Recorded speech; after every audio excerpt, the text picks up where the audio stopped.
De mémoire de golfeur, lors d'un premier tour, on avait rarement vu autant de monde autour du départ du trou numéro 1 de l'Albatros. Personne ne veut louper l'entrée en lice du numéro 1 français, à commencer par le secrétaire d'État au sport en visite au golf national.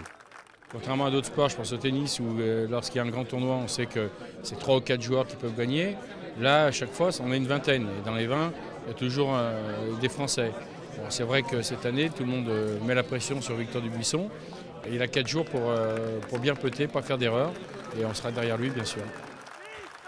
Pour ce premier tour, Victor Dubuisson va affronter l'Albatros aux côtés de 2 grands favoris. Le tenant du titre, Graeme McDowell, et le favori allemand Martin Kaymer, récent vainqueur de l'US Open. Mais ce que personne n'osait croire arrive dès le premier drive. Le 22e joueur mondial se rate complètement et envoie sa balle hors du fairway. Après 2 trous, il se retrouve même à 4 coups du par. Il vient ici en favori, avec tout le public qui le porte, et je pense que ça y a mis un petit peu de la pression. Il jouait des très grands joueurs, donc ça va le tirer vers le haut et ça va le stimuler. Je pense qu'il a un gros mental, il va revenir dans la partie. Malheureusement pour ses supporters, le numéro 1 français ne se remet pas de ce triple bogey. Il finira cette première journée à +5, loin derrière la démonstration de l'Américain Kevin Stadler, qui pour sa première apparition sur l'Albatros se retrouve seul en tête avec une carte de 64. Lot de consolation côté tricolore, c'est un autre Victor, Ryu, qui occupe la place de premier français. Il conclut ce premier tour au 6e rang. Sur les 2e et 3e jours, le titre semble s'offrir à Stadler, toujours imperturbable, avec dans son sillage l'étonnant Victor Ryu, solide dauphin à 4 coups. Mais ça, c'était avant que la pluie s'en mêle. Dimanche, avis de tempête sur le golf national, mais aussi dans les mains de Kevin Stadler.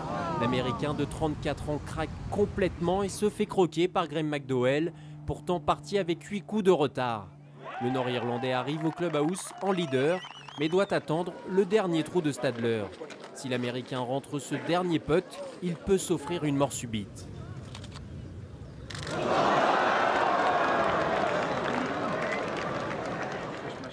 Un raté qui offre la victoire à McDowell. Le Nord-Irlandais conserve son titre et égale là le plus grand retour d'un vainqueur lors d'un dernier tour de l'histoire du tournoi. Aujourd'hui, c'était une bonne journée. Je ne m'attendais pas à gagner. J'ai beaucoup de chance d'être assis à côté de ce trophée. La plus grosse différence pour moi aujourd'hui, c'était les fairways. Avec la pluie, c'est drôle comment l'eau a rendu les roughs plus denses.